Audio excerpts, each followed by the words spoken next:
अस्सलाम वालेकुम दोस्तों। ये मेरी पहली वीडियो है यूट्यूब के ऊपर। बेसिकली मैंने अपना एक्सपीरियंस शेयर करूँगा। मुझे 1 साल हो गया है ऑस्ट्रेलिया के अंदर, और ऑस्ट्रेलिया के अंदर जो 1 साल था वो कैसा रहा, क्या क्या प्रोसेस था जो मैंने फ़ॉलो किया, जो स्किल्ड इमिग्रेशन के लिए, जॉब कैसे हुई, फैमिली को कैसे बुलाया, यू नो और बहुत सारी चीज़ें हैं जो डिस्कस करेंगे नेक्स्ट कमिंग वीडियोस के अंदर। तो पहले बात करते हैं, क्योंकि वीडियो का जो मेन थीम है कि 1 साल जो है उसका एक्सपीरियंस कैसा रहा ऑस्ट्रेलिया के अंदर। यू नो 1 साल जो है वो बहुत काफ़ी ज़्यादा डिफ़िकल्टीज़ थी इन start coming when I come to Australia. तो सबसे पहले जो प्रॉब्लम था वो ये था कि जॉब कैसे फाइंड आउट करनी है, ठीक है, सीवी वगैरह कैसे बनानी है, मतलब इस तरह के बड़े इश्यूज़ थे, क्योंकि मेरे पास जो सीवीज़ के जो फॉर्मेट थे वो मोस्टली जो थे वो एशिया स्पेसिफिक थे या गल्फ़ स्पेसिफिक थे। क्योंकि मैंने ये प्रोसेस स्टार्ट किया था सऊदी अरब से। सऊदी अरब में एक कंपनी है मिल्की वेज़, वहाँ से मैंने प्रोसेस स्टार्ट किया था, और उस कंपनी ने मुझे कुछ हेल्प की और कुछ हेल्प नहीं की, और वो मिक्स्ड एक्सपीरियंस है, वो मैं आपको अगली वीडियोस के अंदर अपने शेयर करूंगा वो कैसे था। ठीक है, 2 साल जो है ये कंप्लीट मुझे लगे हैं प्रोसेस कंप्लीट करने के लिए, और प्रोसेस के अंदर काफ़ी सारी चीज़ें हैं जो मैं एक्सप्लेन करूंगा अगली वीडियोस के अंदर। अभी हमारा जो टॉपिक है वीडियो का वो बेसिकली ये है कि मैंने 1 साल के अंदर जो है वो जो भी एक्सपीरियंस था मेरा ऑस्ट्रेलिया के अंदर, उसके अंदर मैंने क्या क्या फेस किया है, क्या क्या चीज़ें हैं, उसके बारे में मैं बात करूँगा।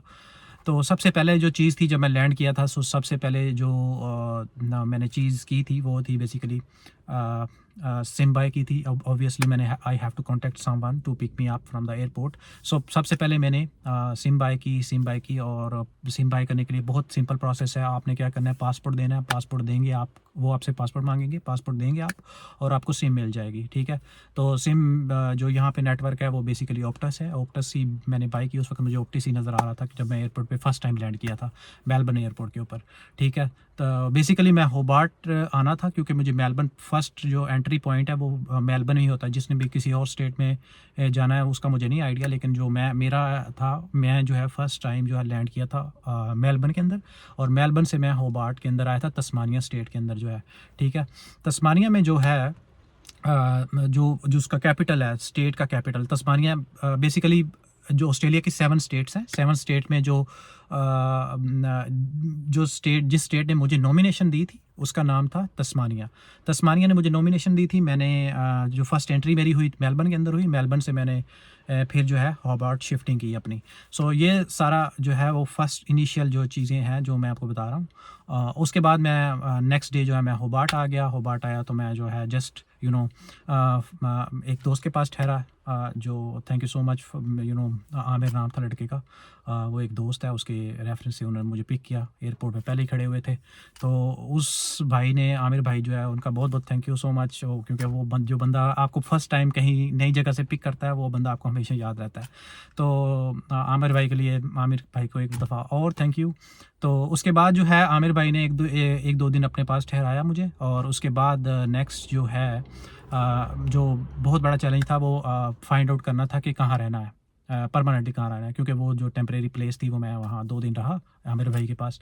और उसके बाद जो है अब मैंने डिफरेंट जगह से फाइंड आउट किया कि मैंने कहाँ पे रहना है परमानेंटली, और कौन सी जगह सूटेबल है जहाँ पे मैं इजीली एक्सेस जो है मेरा सिटी के अंदर बड़ा इजीली हो जाए। तो उसके लिए मैंने किया ये था कि मैंने सबसे पहले जो है ना, जो बेस्ट वे है, अगर आप फॉर एग्जांपल ऑस्ट्रेलिया आ रहे हैं, किसी भी स्टेट में आ रहे हैं, तो पहला जो है ना, हो सकता है आपको कोई कॉन्टैक्ट्स हो तो आपको मिल जाए, लेकिन अब अगर आप बिल्कुल ही स्टैंड लोन है, मतलब आपका कोई ज़्यादा जानने वाले नहीं, जैसा कि मेरा था, बहुत ज़्यादा जानने वाले नहीं थे ऑस्ट्रेलिया में। एक दोस्त थे, लेकिन वो किसी और स्टेट के अंदर थे, इसलिए तो इस तरह के इश्यूज़ होते हैं। ठीक है, तो आपने सबसे पहले करना है, अगर आपका कोई कॉन्टैक्ट है तो उससे बात करें कि मुझे हेल्प करे फाइंड आउट करने में, या कोई बता दे वेबसाइट वगैरह।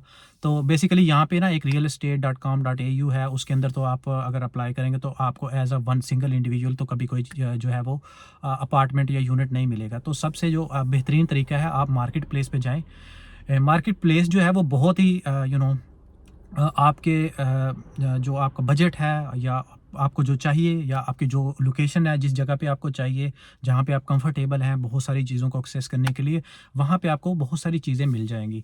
तो मुझे जो है ना मार्केट प्लेस सबसे बेस्ट चीज़ लगी। अगर आप कहीं भी जाते हैं, फॉर एग्ज़ाम्पल आप सऊदी अरब में गए हैं या आप किसी और कंट्री में, क्योंकि मैं आपका एक्सपीरियंस जो भी शेयर कर रहा हूँ आपके साथ, वो बहुत ज़्यादा ऑथेंटिक एक्सपीरियंस है और ऐसा नहीं है कि मैं सिर्फ सुनी-सुनाई बात कर रहा हूँ, ऐसा बिल्कुल नहीं है। मैं अगर सऊदी अरब की बात करूँ तो सऊदी अरब में भी ऐसे कॉन्टैक्ट्स थे या फिर मार्केट प्लेस थी, क्योंकि मेरा भी वहाँ कोई ज़्यादा जानने वाले लोग नहीं थे जो सऊदी अरब में थे, जो मैं फ़र्स्ट टाइम जब मैं गया था। तो इधर भी मैं जब आया हूँ तो ज़्यादा लोग जानने वाले नहीं थे। बहुत एक दोस्त है, उमर भाई हैं, वो भी दूसरी स्टेट के अंदर रहते हैं।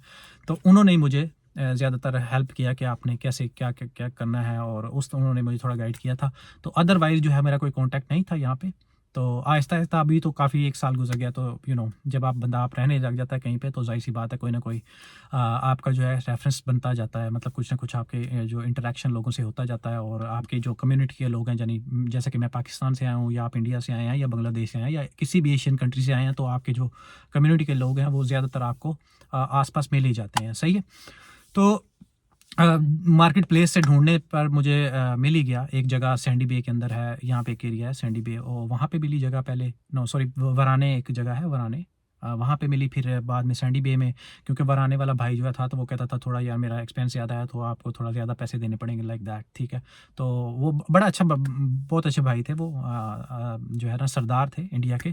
तो उन्होंने मुझे कहा यार आपको थोड़े से पैसे ज़्यादा देने पड़ेंगे, तो आप ऐसा करें, मुझे थोड़े से पैसे ज़्यादा दें। मैंने कहा भाई मैं तो अभी बिल्कुल जॉबलेस हूँ, तो मेरे पास पैसे तो अभी है नहीं, तो मैं ज़्यादा नहीं दे सकता आपको, $100 मैं इंक्रीज़ कर देता हूँ, क्योंकि उस टाइम ये था कि मैं काम शाम भी इतना नहीं था, तो फ्रीलांसिंग का काम चल रहा था, तो इसलिए। तो भाई कहते थे यार नहीं मुझे $200-300 आप बढ़ाएं, क्योंकि मेरे पास बड़ा मुश्किल हो रहा है। तो मैंने कहा यार देखिए, मैं बहुत माजरत, मैं आपके साथ ये काम अभी आगे नहीं चल सकता, क्योंकि मैं अभी खुद नया आया हूँ और मेरे पास इतना ज़्यादा एक्सपेंस जो है मैनेज करना मुश्किल हो रहा है मेरे लिए। तो फिर मैंने दोबारा मार्केट प्लेस से जो है फाइंड आउट किया, तो मुझे एक जगह पे मिल गया। ये दूसरी दफ़ा था। बहुत सारे लोग बड़े अच्छे हैं, यानी अगर आप उनके साथ रहते हैं तो बड़ा अच्छा बिहेवियर, बड़ा अच्छा है, बहुत ज़बरदस्त लोग हैं यहाँ पे। ये एक्सपीरियंस बड़ा अच्छा रहा। इंडिया के सरदार जी थे, तो उन्होंने काफ़ी हेल्प की, बहुत सारी चीज़ों में हेल्प की उन्होंने, काफ़ी सारी गाइडेंस प्रोवाइड की डिफरेंट चीज़ों के अंदर। फॉर एग्जांपल ड्राइविंग लाइसेंस के चक्कर में बहुत ज़्यादा उन्होंने हेल्प की मेरी, और उन्होंने टेस्ट के अंदर भी मेरी काफ़ी हेल्प की। तो इस तरह की चीज़ें, गाइड बड़ा ज़्यादा अच्छा लोग कर दें, आप कुछ भी पूछें, किसी से भी पूछें, लोग आपको बता देते हैं। आपकी कम्युनिटी के लोग ना हों, इंडियन लोग हों, बहुत हेल्प करते हैं। सो ये एक्सपीरियंस तो बहुत अच्छा रहा, but as you know that I have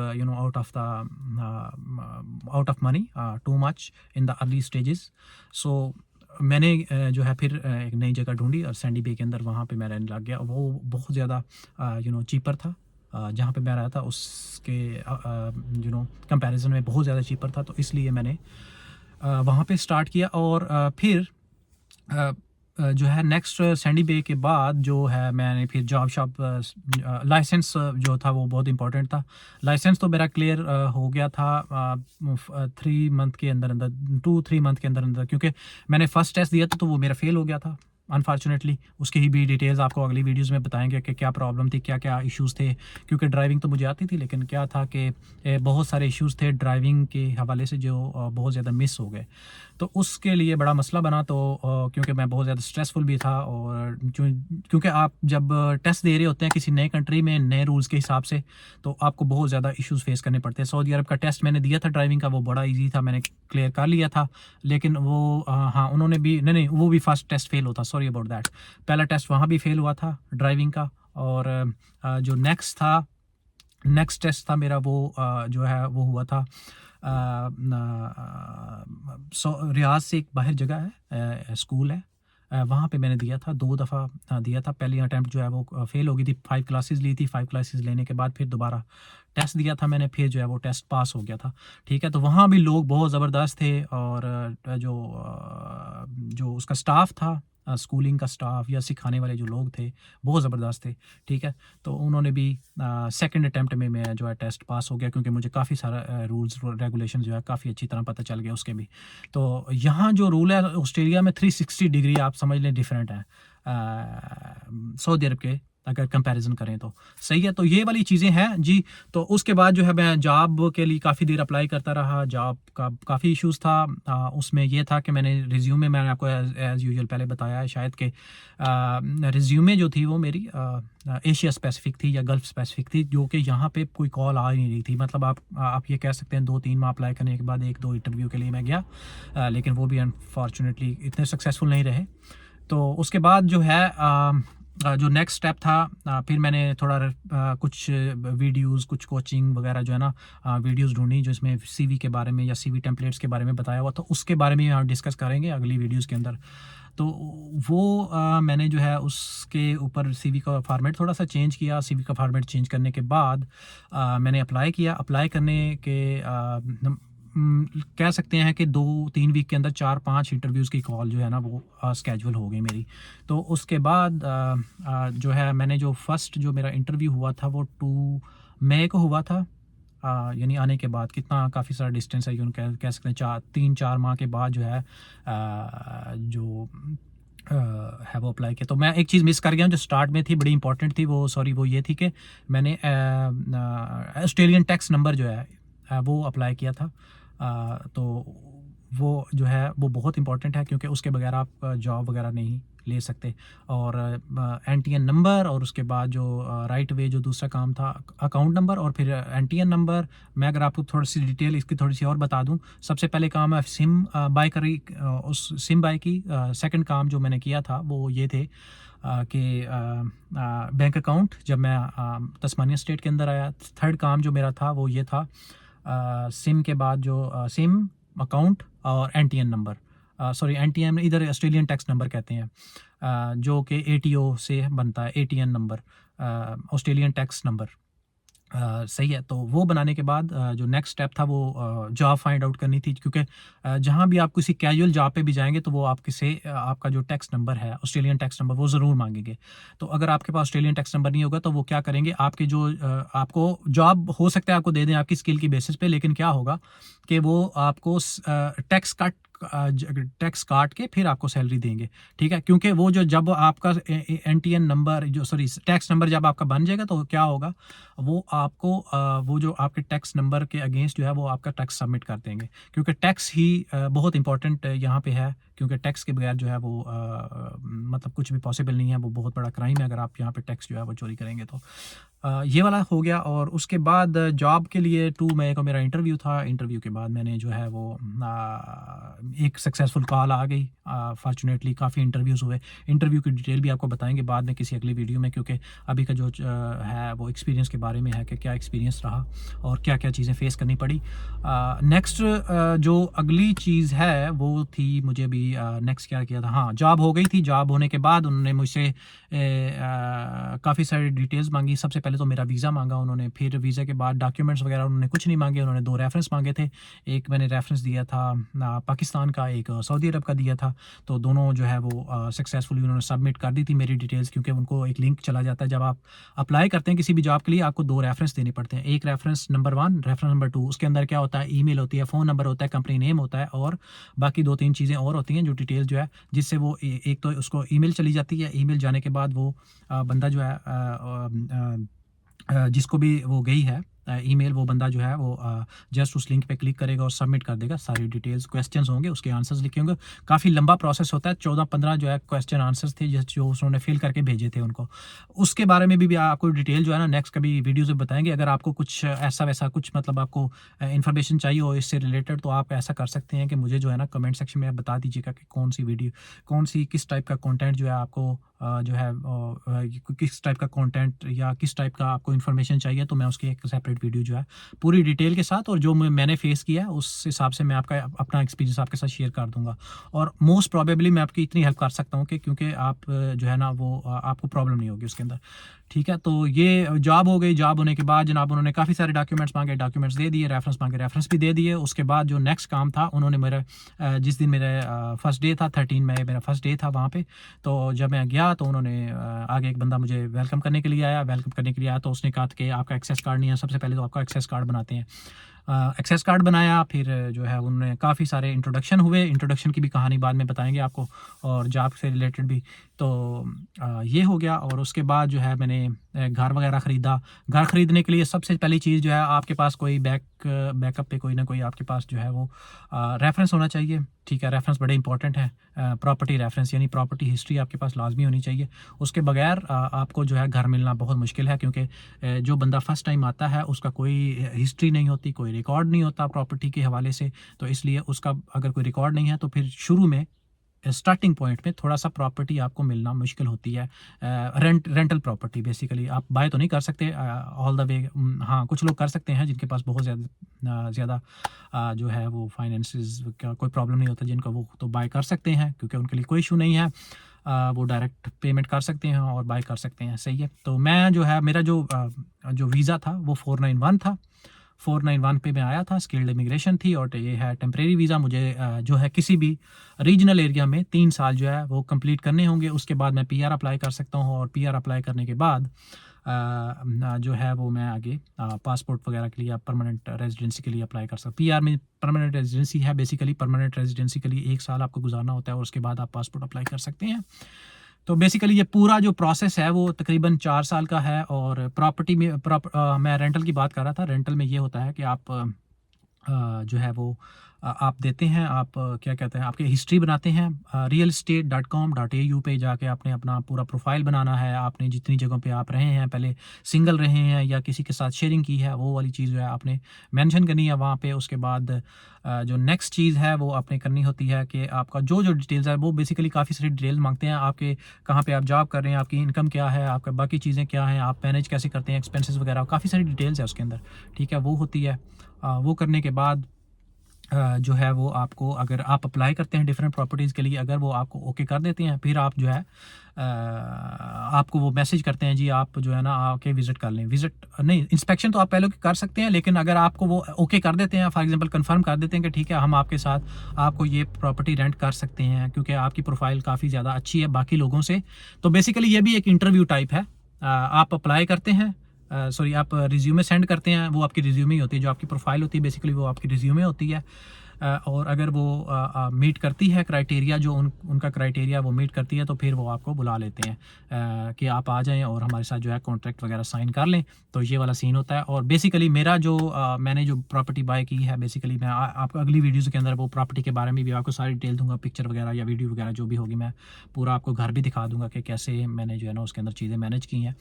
तो ये वाली सारे प्रॉपर्टी से रिलेटेड है। फिर मैंने आपको बता दिया जो है, हाँ स्कूल एडमिशन बड़ा इंपॉर्टेंट था यार, वो मैं भूल गया बीच में बताना। बच्चों के स्कूल का जो है ना इनरोलमेंट वो जो होती है, वो एक नाटी है, इनकी ऑर्गेनाइजेशन है, ठीक है। वो उसका मुझे फुल फॉर्म तो नहीं पता, लेकिन मैं क्या है कि वीडियो के अंदर डिस्क्रिप्शन डाल दूंगा, ठीक है।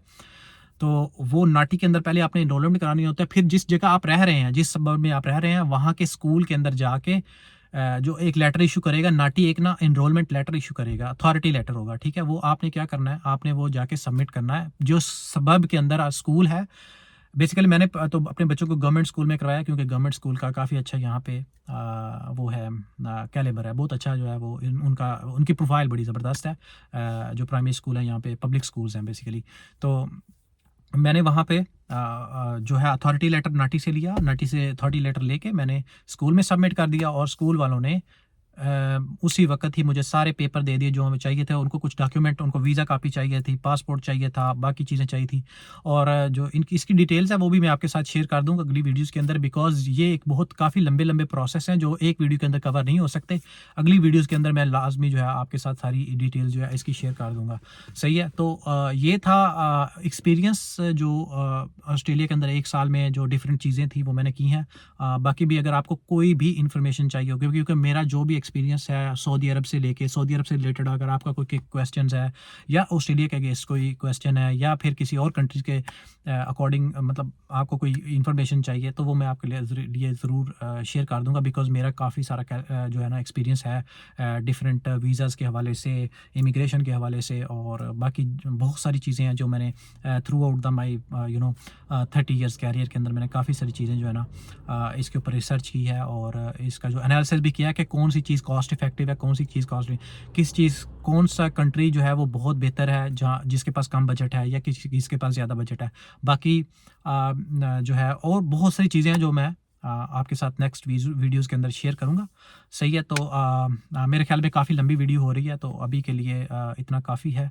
तो मिलते हैं अगली वीडियो में। अगर कोई चीज़ मिस हो गई हो, सबसे पहले तो मैंने बताया है, मैं एक समरी बना देता हूँ। सबसे पहले सिम बाय करनी है आपने, सिम बाय करने के बाद आपने अपना अकाउंट नंबर ओपन करवाना है। अकाउंट नंबर ओपन करवाने के बाद आपने जो थर्ड काम है आपका वो है ऑस्ट्रेलियन टैक्स नंबर जो है वो बड़ा ज़रूरी है। और ऑस्ट्रेलियन टैक्स नंबर भी होता है और एक बिज़नेस नंबर होता है, ऑस्ट्रेलियन बिज़नेस नंबर। तो वो भी एक होता है। वो बेसिकली जो बिज़नेस करते हैं वो एबीएन बनाते हैं, जो सोल जो है ट्रेडर होता है, यानी जो सिर्फ जॉब वगैरह के लिए चाहिए होता है या टैक्स पेयर के लिए चाहिए होता है, तो वो एटीएन होता है, ऑस्ट्रेलियन टैक्स नंबर होता है। ठीक है, तो एबीएन एंड एटीएन, सो ये दो चीज़ें होती हैं। ये आपने तीसरा काम जो है वो एबीएन या एटीएन बनवाना है। और उसके बाद फोर्थ काम जो है आपने रहने की जगह ढूंढनी है। वो क्या है कि वो आप मार्केट प्लेस से ढूंढ सकते हैं या कोई आपका रेफरेंस है तो उसके थ्रू आप ढूंढ सकते हैं। चौथा काम ये है कि अगर आप फैमिली को बुला रहे हैं तो वो कैसे बुलाना है, वो मैं बेसिकली, ये काफ़ी लंबी डिटेल है तो मैं आपको नेक्स्ट वीडियो में बताऊंगा। और जो है मैंने जो ढूंढा है वो मार्केट प्लेस से ढूंढा है, तो ऑब्वियसली आप वहाँ से ढूंढ सकते हैं। और प्रॉपर्टी के लिए मैंने एक बता दिया, realestate.com.au से आप जा सकते हैं। और बहुत सारी और भी वेबसाइट्स हैं जो लोकली है, बट ये जो मैं बता रहा हूँ ये काफ़ी ज़्यादा जो है फेमस वेबसाइट है ओवर हेयर। तो इसके ऊपर आप जा सकते हैं। और जो आपका नेक्स्ट काम है वो ये था, जो सिक्स है वो ये है कि अगर बच्चे हैं आपके तो इनरोलमेंट कैसे करवानी है, उसके बारे में भी मैंने मेंशन कर दिया है। ठीक है, तो ये वाली काफ़ी सारी चीज़ें। और अगर कुछ जो है वो भूल गया हूँ या कुछ मुझे याद नहीं अभी है, तो वो मैं आपको नेक्स्ट किसी वीडियो में या शॉर्ट्स की सूरत में मैं आपको जो है वो बता दूंगा किसी शॉर्ट वीडियो के अंदर, और मैं उसका लिंक जो है वो इस वीडियो के अंदर डाल दूंगा। ठीक है, तो ठीक है, वीडियो काफ़ी बड़ी हो गई है। मिलते हैं अगली वीडियो में। Thank you so much, bye bye.